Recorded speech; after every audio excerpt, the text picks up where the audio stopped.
Eles foram considerados racialmente inferiores, incapazes de manejar aviões de combate modernos. Ninguém acreditava que teriam sucesso. Mas, apesar do preconceito e da ignorância, os pilotos de Tuskegee triunfaram. Com habilidade e bravura, esse esquadrão de pilotos negros estraçalhou os estereótipos racistas. E suas façanhas entraram para a história. Entre no cockpit e prepare-se para enfrentar um enxame de caças nazistas com os Mustangs de cauda vermelha. Experimente a batalha.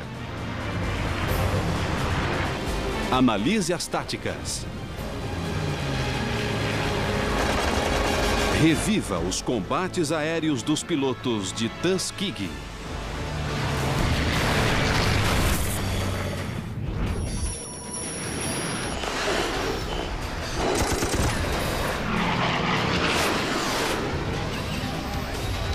Combates aéreos, pilotos de Tuskegee. 18 de julho de 1944. 66 Mustangs do grupo de caça 332, os pilotos de Tuskegee, sobrevoam o vale do Rio Pó, no norte da Itália. Sua missão: escoltar os bombardeiros B-17 até o alvo, uma base aérea em Memmingen, na Áustria. Entre os pilotos do Esquadrão 302 está o capitão Wendell Pruitt e seu ala, tenente Lee Archer.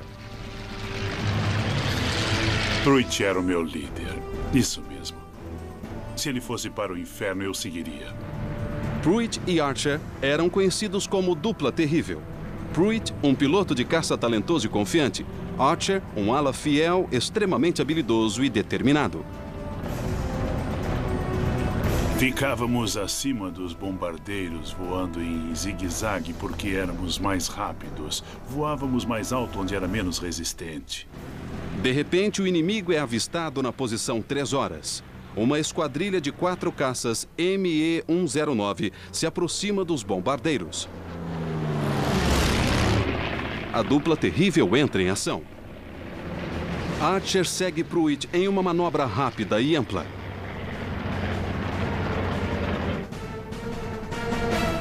O meu objetivo como ala era impedir que Pruitt fosse atacado por trás. Pruitt derruba um caça inimigo. Os alemães percebem o perigo e se separam.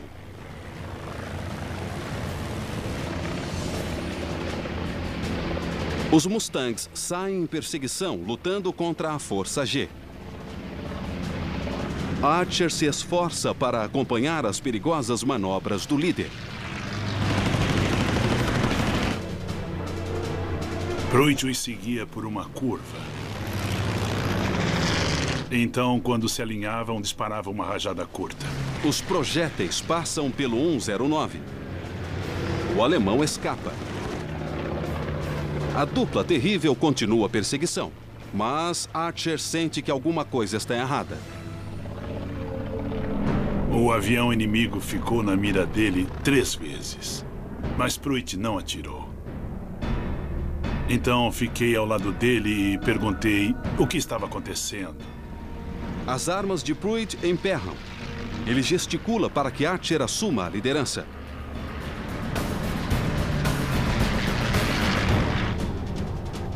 Archer acelera e se aproxima do inimigo.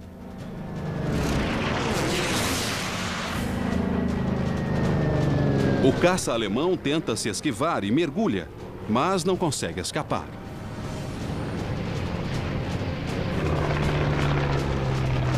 Disparei uma rajada e o acertei. A segunda rajada acertou a asa e o piloto ejetou. É a primeira vitória de Lee Archer. Eu dei voltas ao redor dele até que ele aterrissasse. Ele estava parado com o paraquedas. Então eu passei acima dele, balancei as asas, subi e fiz uma pequena volta antes de ir embora. Era assim que eu encarava os combates aéreos naquela época. Mas para o resto do grupo 332, o combate ainda não havia terminado.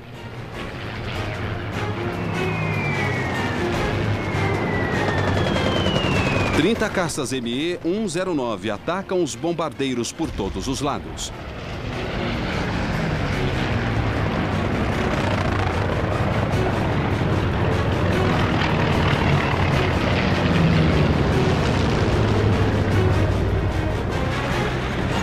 O tenente Clarence Luck Lester ouve o líder da esquadrilha pelo rádio. Inimigos, 3 horas. Então, naquele momento, o líder da esquadrilha ordenou: soltem os tanques para que se livrassem dos tanques e perseguissem o inimigo. Luck e a esquadrilha inclinam para a direita em rota de interceptação. Então, Luck avista um alvo melhor. Uma esquadrilha de caças 109 logo abaixo dele.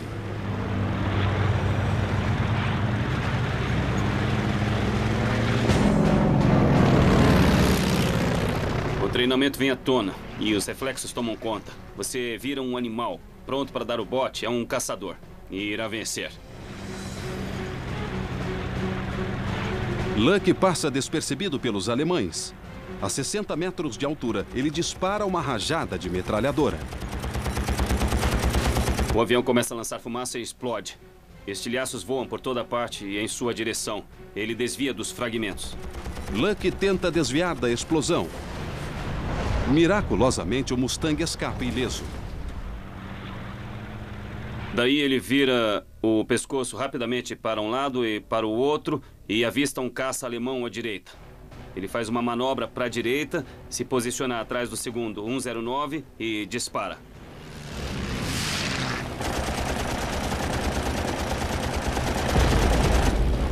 O 109 estremece e começa a soltar fumaça. Luck faz um giro sobre o avião condenado e observa o piloto alemão abrir a capota e ejetar.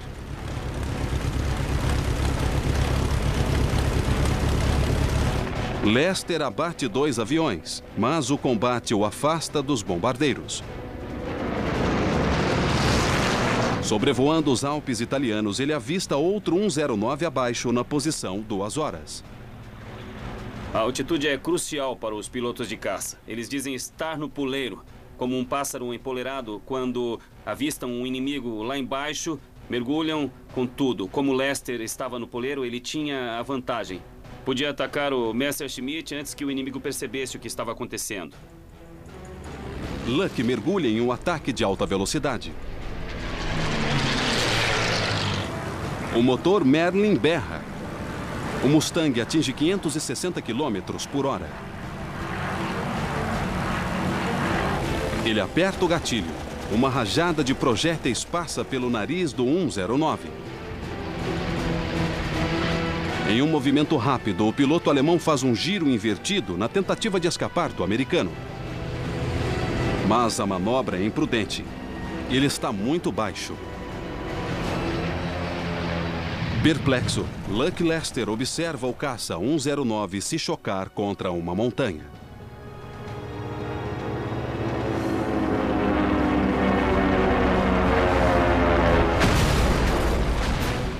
Lester sobrevoa os destroços, extasiado pela intensidade do combate. Sozinho, ele derruba 3 caças inimigos.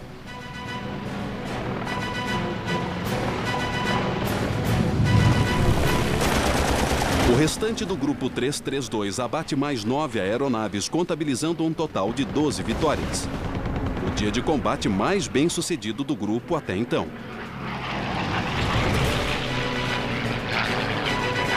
É um grande momento para os pilotos de Tuskegee.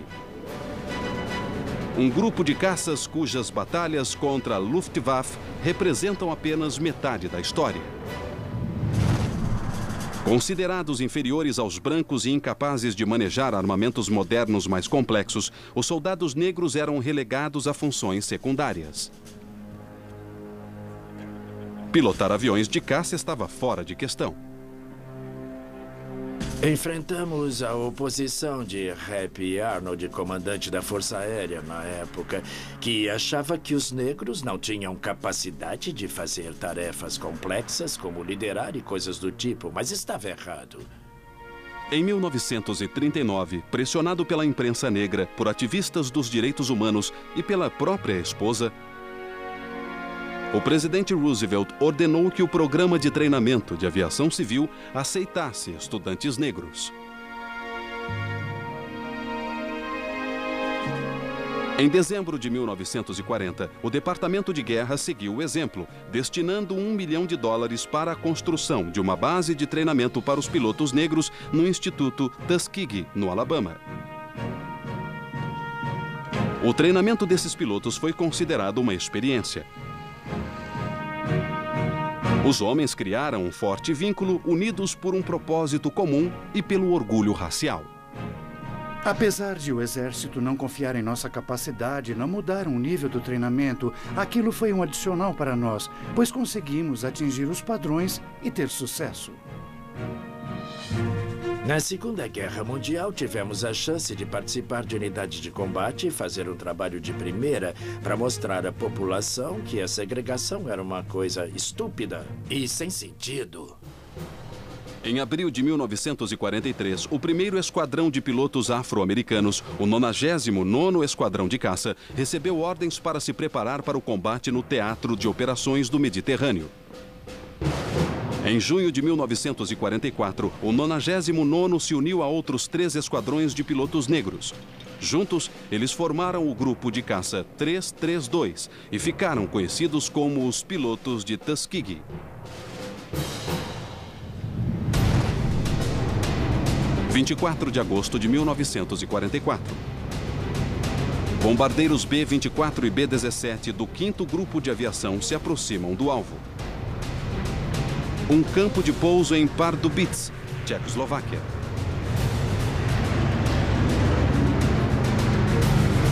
Na escolta, 52 Mustangs de cauda vermelha do Grupo de Caça 332, os pilotos de Tuskegee.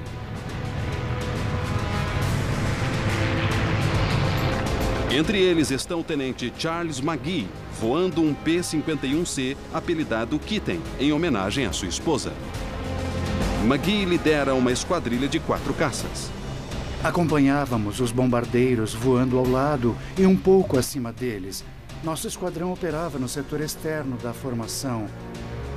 Nos movíamos para frente e para trás para que tivéssemos uma boa visão de todos os ângulos. Nós não voávamos em linha reta. McGee estava prestes a enfrentar um inimigo obstinado. Sobrevoando uma base alemã incendiada por bombas americanas, McGee travará uma luta de vida ou morte.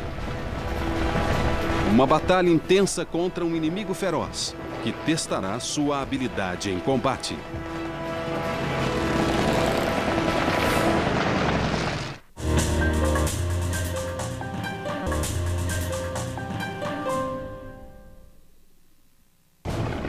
24 de agosto de 1944. O piloto de Tuskegee, tenente Charles McGee, do Grupo de Caça 332, escolta um grupo de bombardeiros americanos. O alvo, uma base aérea alemã em Pardubice, Tchecoslováquia. McGee e seu esquadrão enfrentaram o ódio e a intolerância pelo privilégio de pilotar um avião de caça. Cada missão era uma chance de provar seu valor à preconceituosa hierarquia militar.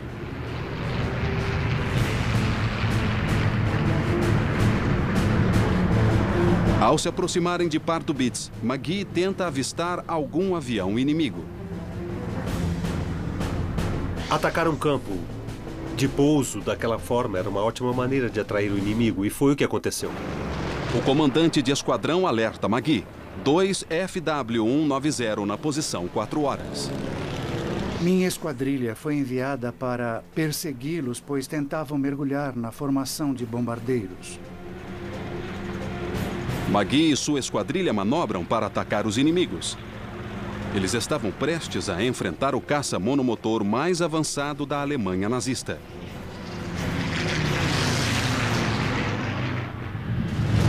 O Focke-Wulf 190 era um oponente ágil e robusto, fortemente armado com 2 metralhadoras 13 mm e 4 canhões 20 mm. Magee pilotava um modelo de Mustang antigo, o P-51C. Apesar de não possuir o refinamento dos modelos posteriores, ainda era um caça formidável, com velocidade máxima de 708 km por hora e armamento que incluía 4 metralhadoras calibre 50. O P-51C de Magee era mais rápido e manobrável, mas o FW-190 era mais resistente e bem armado. Os alemães estão aqui. Magee e seus pilotos estão aqui. A melhor opção de Magee é um giro rápido para a direita para posicionar-se atrás do inimigo. Saí atrás do inimigo e tentei ficar em uma boa posição para acertá-lo, mas o avião continuou mergulhando. Os Mustangs se aproximam do inimigo. Mas assim que os alemães avistam o perigo, eles se separam.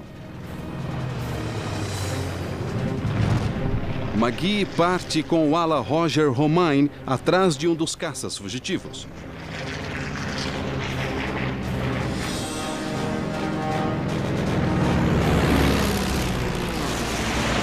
O piloto alemão luta em desespero, girando, mergulhando e se esquivando, qualquer coisa para escapar dos Mustangs. O caça inimigo mergulhou rapidamente, fazendo uma série de manobras evasivas, tentando fugir da mira de Charles, indo de um lado a outro para desestabilizá-lo.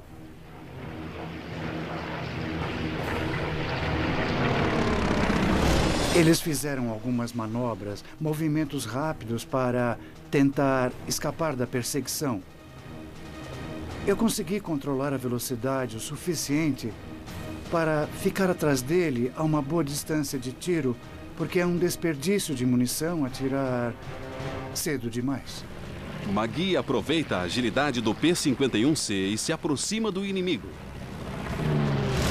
Mas o combate está perigosamente próximo de Pardubitz.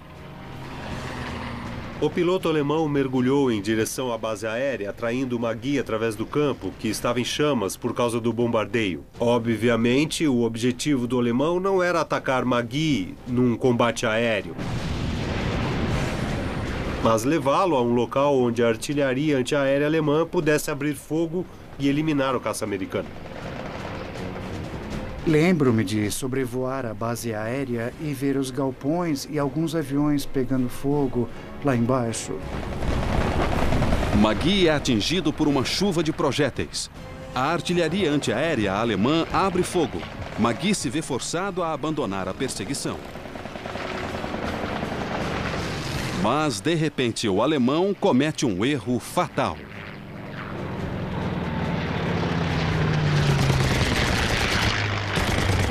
Ele fez uma volta errada e foi para a direita e parecia que ele estava tentando escapar através da fumaça. Eu pude vê-lo mudando de direção, mas foi uma manobra mal calculada porque eu estava na posição certa naquele momento para conseguir acertá-lo em cheio.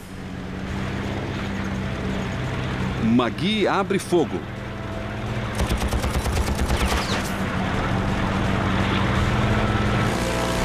Os 4 canhões fazem o serviço. O 190 estremece e rodopia. O Focke-Wulf danificado atinge o chão em uma grande explosão. Foi a minha primeira vitória. Na hora, eu estava com adrenalina a 1000, é claro. Eu sabia que havia labaredas subindo do chão e a ideia era desviar das chamas das explosões e seguir em frente para longe dali e escapar da artilharia antiaérea ao redor da base. Romain, que havia se separado de Magee durante a perseguição, une-se novamente ao líder da esquadrilha. Vitoriosos, os Mustangs retornam à formação de bombardeiros. O grupo de caça 332 continuou realizando missões de escolta durante o verão de 1944. Sua reputação crescia como caças de escolta disciplinados e eficazes. O jornal militar Star and Stripes falava sobre nossas missões. Falava sobre o grupo de caças 332, composto apenas por negros, e como eles protegiam os bombardeiros e como faziam um ótimo trabalho como caças de escolta. Os pilotos de Tuskegee realizaram inúmeras missões, protegendo bombardeiros da 15ª Força Aérea em ataques contra pontes ferroviárias na Itália e refinarias de óleo na Romênia. Foram enviados para o leste da Europa para bombardear bases aéreas e pátios de triagem.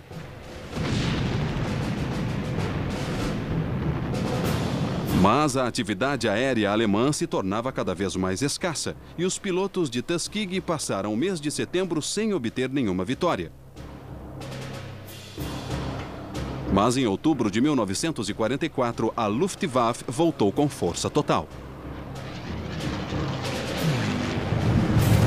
No dia 12, Wendell Pruitt e Lee Archer, a dupla terrível, entrou em ação novamente.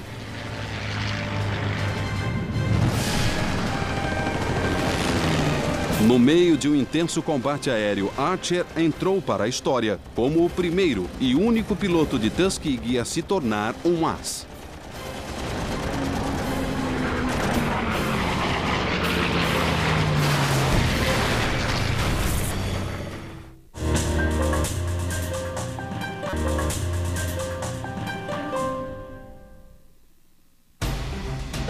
(12 de outubro de 1944).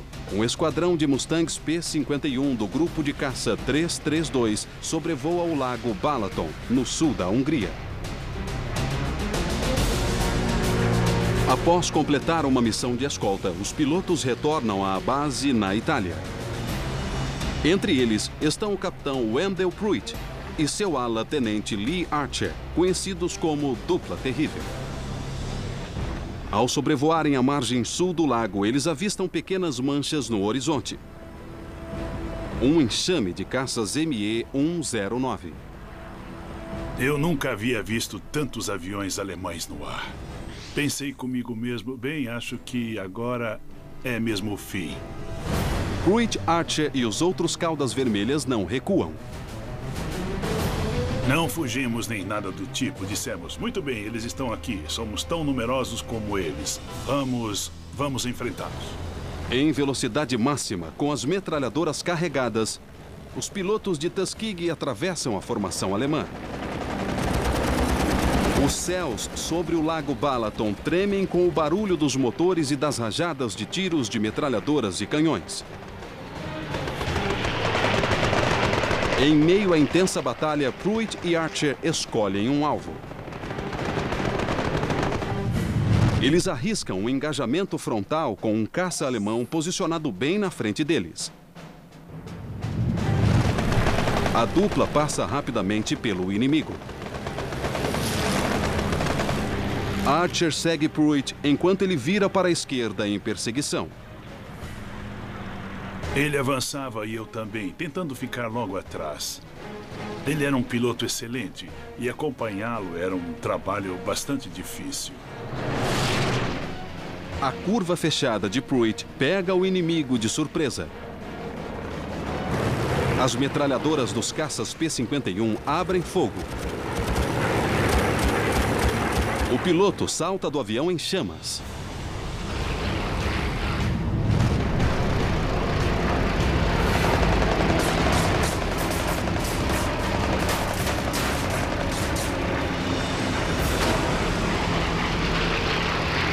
Após a primeira vitória em combate, a dupla avista outro 109 na posição 3 horas. Ele se aproximou para acertar Pruitt pelo lado. E Pruitt reduziu a velocidade. Acho que ele cortou a aceleração, e foi o que eu fiz também. A reação rápida de Pruitt o salva da morte certa. A desaceleração faz o caça-inimigo errar o alvo. Em uma manobra cuidadosa, Pruitt consegue emparelhar com o ME-109. Archer deixa o líder fazer o trabalho. Pruitt consegue colocar o 109 na mira.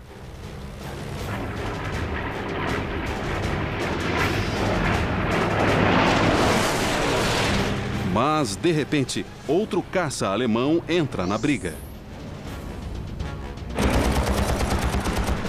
O outro caça se aproximou por trás de Pruitt, sem perceber que o meu objetivo naquele momento era proteger a traseira de Pruitt. Então havia um ME-109 sendo atacado por Pruitt e outro ME-109 atacando Pruitt, e eu tentando protegê-lo. Com habilidade, Archer acerta a mira e dispara.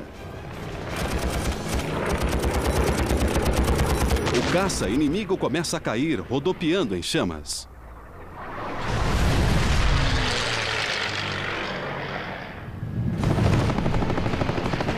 Então, Pruitt dispara uma longa rajada no segundo ME-109.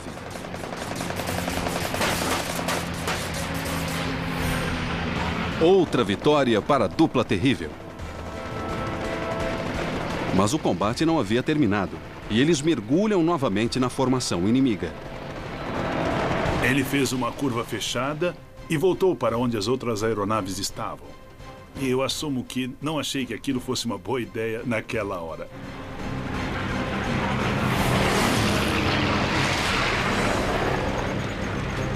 Em meio ao caos, Pruitt avista outro alvo. Um caça 109 posicionado bem à sua frente. Enquanto nos aproximávamos dos aviões inimigos, outro caça começou a persegui-lo. Então ele tentou outro engajamento frontal comigo, atirando atrás dele. Pruitt e Archer passam rapidamente pelo alemão e abrem fogo. Archer segue Pruitt em outra curva fechada para a esquerda. Acho que eu estava um pouco lento e um caça entrou logo atrás dele. Estávamos novamente naquela situação.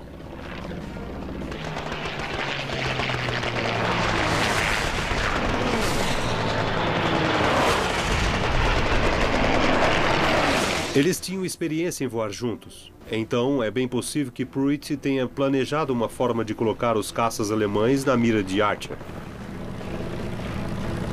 Eram idiotas. Eles não viram o segundo avião uns 90 metros atrás deles, armado até os dentes. Mais uma vez, as metralhadoras de Archer abrem fogo. Quando eu comecei a atirar, ele percebeu que havia alguém atrás dele. Ele foi para um lado e para o outro, mas não conseguiu escapar e fez uma curva ampla. Mas a tática de evasão não funciona.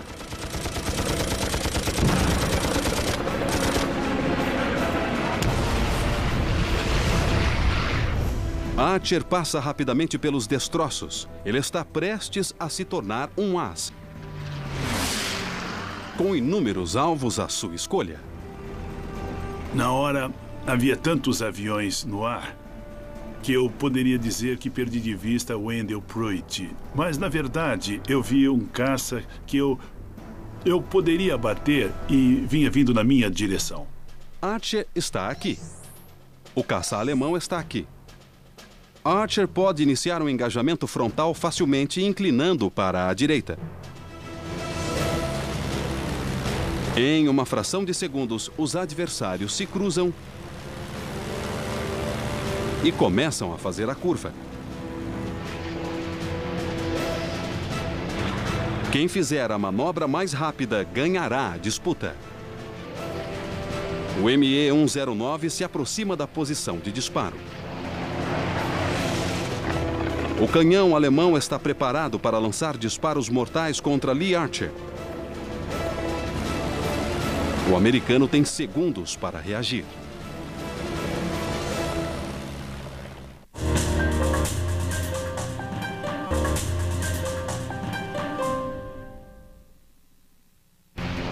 12 de outubro de 1944. O piloto Lee Archer está em um intenso combate aéreo com um caça alemão Me-109, perdendo a vantagem lentamente. Mas, de repente, ele avista outro caça 109. Olhei para a direita, então eu vi um caça completamente sozinho, como um pombo, que estava voando em linha reta. Archer avança instintivamente. As pessoas sempre me perguntam quando se virou para atacar a segunda aeronave. O que houve com o sujeito logo atrás de você? Eu esqueci totalmente dele. Acho que foi assim que fui atingido, na asa esquerda. Bom, deve ter sido um tiro de canhão, porque fez um buraco enorme na asa, na parte de baixo. Archer mira e dispara.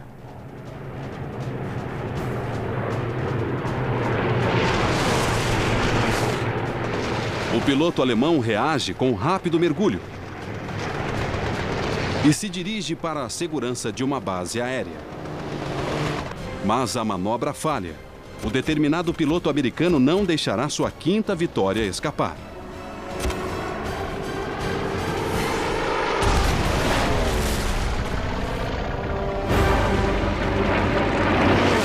Lee Archer aumenta a velocidade e volta a subir. Ele derrotou o alemão, mas quebrou a formação com seu líder Wendell Pruitt, o que era estritamente proibido para um ala. A única coisa na minha mente era como explicarei isso a Pruitt. Como deixei isso acontecer. Sozinho e com pouca munição, Archer retorna à base. Após derrubar 3 caças no dia 12 de outubro, ele contabiliza um total de 5 vitórias. Uma façanha histórica realizada por um piloto habilidoso e agressivo. Os pilotos de Tuskegee tinham um as. O grupo de caça 332 continuou com as missões de escolta durante o final de 1944 e início de 45. Em março, o esquadrão contabilizava um total de 74 vitórias.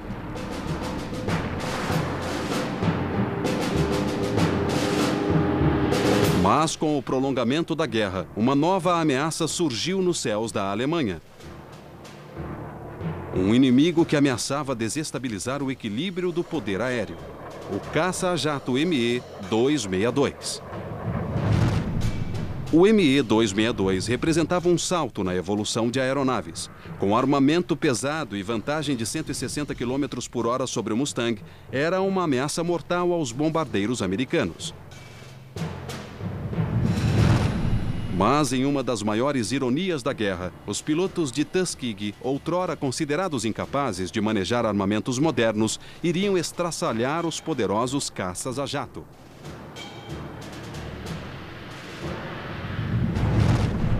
24 de março de 1945. O ronco das aeronaves ecoa pelos céus da Alemanha Central. Um grupo de 200 fortalezas voadoras B-17 avança pela Alemanha para atacar uma montadora de tanques em Berlim. Os Mustangs do grupo de caça 332 fazem a escolta. Nos arredores de Berlim, os caudas vermelhas seriam substituídos por outra unidade, o 31º Grupo de Caça. Mas eles foram pegos pelo mau tempo. Disseram, voem até o alvo. Mal tínhamos combustível para voltar. Os pilotos de Tuskegee continuam com os bombardeiros. Ao se aproximarem do alvo, eles avistam o distinto rastro de fumaça dos bimotores Me-262. De repente ouvimos um barulho. Bum, bum! E então começaram a aparecer riscas no céu. Vi umas 24, 26 riscas no céu e pensei, são jatos. Então falei para mim mesmo, fique alerta, não perca o controle. Os alemães não arriscam um ataque frontal. Eles se separam em pequenos grupos e atacam ao longo da formação de bombardeiros. Uma esquadrilha de 4 avança disparando projéteis a longa distância antes que os Mustangs possam iniciar o ataque.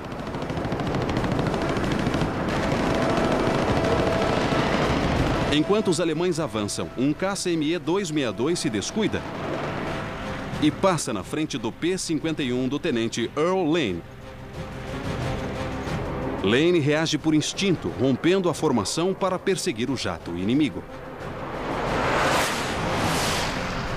Naquela situação, Lane disparou um tiro de deflexão de longo alcance. Ele tinha alcance e deflexão, dois fatores que podem atrapalhar a mira de um piloto.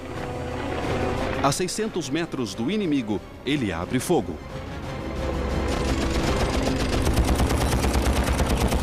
Os disparos acertam o jato alemão, ferindo o piloto.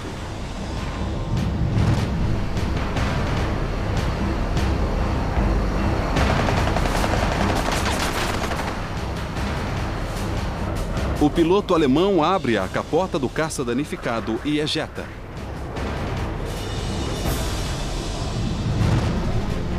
Um a menos. Mas há mais inimigos atacando os bombardeiros americanos. Um dos jatos alemães arrisca um ataque em alta velocidade. Mas ao sair do percurso, ele sobrevoa o Mustang do piloto Charles Brantley.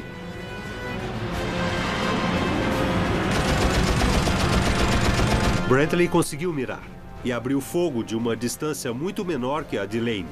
Outra vitória contra o ME-262. Apesar da velocidade, o jato era fácil de derrubar se conseguisse disparar as 6 metralhadoras, e foi o que ele fez.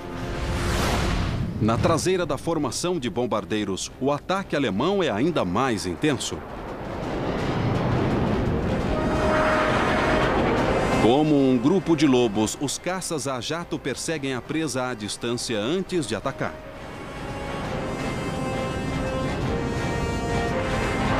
O tenente Roscoe Brown, líder de uma esquadrilha de 4 caças, observa atentamente em busca de ameaças ao seu setor no grupo de bombardeiros.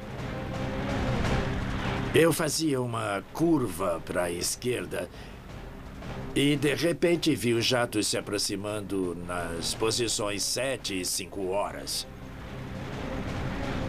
Os jatos se aproximam dos bombardeiros a mais de 600 quilômetros por hora. Mas Roscoe Brown e seus homens estão no meio do caminho.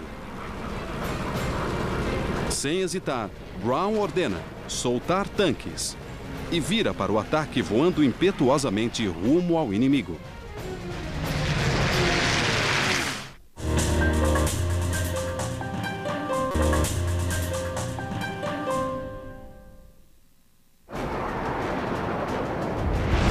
Em 24 de março de 1945.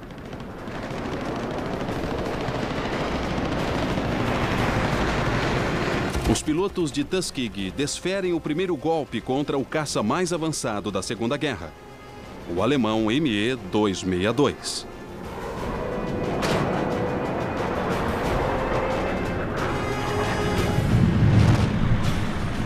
Roscoe Brown avista outra esquadrilha de jatos ameaçando a formação de bombardeiros americanos.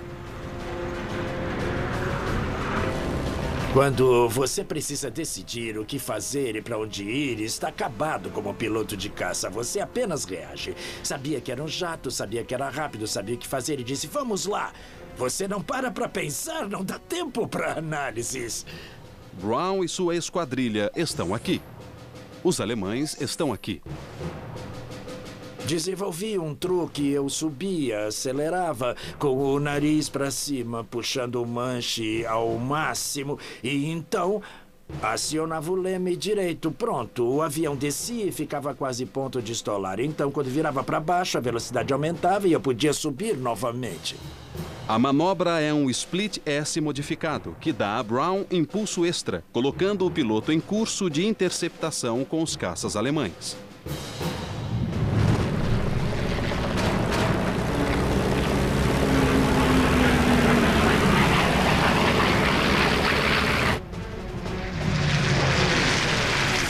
Quando terminei a manobra, pude vê-lo. Ele estava subindo. E tudo aconteceu em uma fração de segundos. Roscoe Brown aproveita a chance.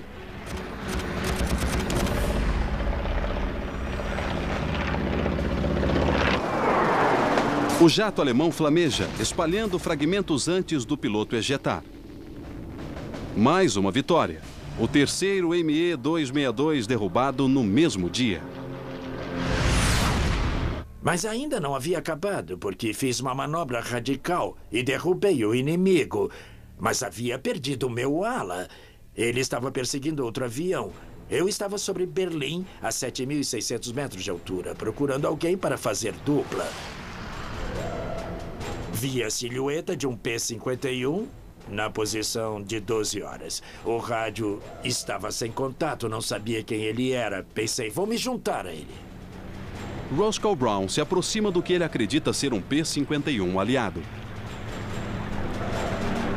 Ao me aproximar, eu percebi que o P-51 tinha uma cruz alemã pintada. Sabíamos que os alemães haviam capturado alguns caças P-51 e estavam se filtrando em nossas formações para atacar de surpresa. E então, decidi ir atrás dele. Brown parte para o ataque. Mas o alemão realiza uma ação evasiva. Brown puxa o manche com força, lutando para se aproximar do inimigo. Eu comecei a puxar mais. Estava me aproximando dele. Então olhei para o medidor de combustível. Ele estava um pouco abaixo da metade. E pensei, bem, tenho duas opções aqui. Primeiro, eu posso derrubar esse cara e obter uma vitória. Pular de paraquedas e rezar para que não me matem. Ou posso desistir e ir para casa. Então decidi deixá-lo ir, dei meia volta, voltei para o sul e voltei 112 quilômetros, sozinho, sobre o território inimigo. Roscoe Brown retorna à base vitorioso. Registro do dia. 3 vitórias comprovadas, 3 prováveis e 2 avarias.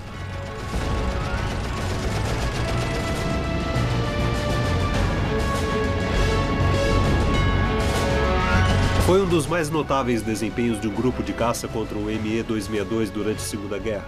O Mustang era um ótimo avião, mas não foi feito para derrubar os ME-262. Os pilotos de Tuskegee descobriram mais tarde que a missão de Berlim foi a escolta mais longa da Segunda Guerra Mundial. Mostramos nosso valor. Na verdade, éramos um grupo de escolta excelente. E após a guerra, recebemos a citação presidencial de unidade e os rapazes ficaram muito felizes. Ao longo da guerra, o Esquadrão 332 derrubou 108 aviões inimigos. Recebeu 744 medalhas, 150 cruzes de voo por distinção, 14 estrelas de bronze e 1 estrela de prata. Mas apesar das condecorações, os pilotos de Tuskegee retornam a um país segregado, indiferente às suas façanhas. Eu desci pela rampa de desembarque do navio que nos trouxe de volta aos Estados Unidos. E no final da rampa havia uma placa dizendo: soldados negros à direita,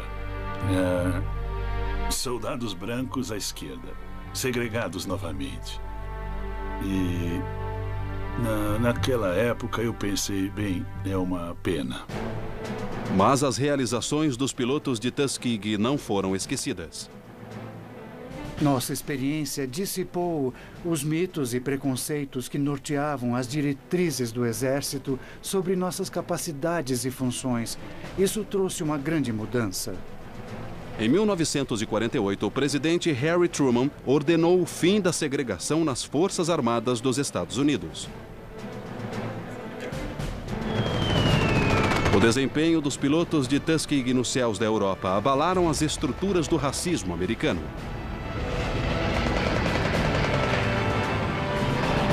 Esse pequeno, porém resoluto grupo de pilotos afro-americanos, aprimorados pelo esforço, perigo e adversidade, enfrentou as injustiças de um exército segregado.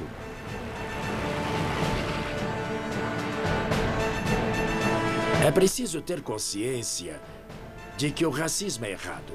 É preciso ter consciência de que temos capacidade como qualquer pessoa. E, dada a oportunidade, iremos nos superar. Nós realizamos coisas importantes após nos darem uma chance. Isso mostra que uma pessoa nunca deve ser julgada pela cor da pele e o que mais importa, como nos mostrou Martin Luther King, é ter força de caráter.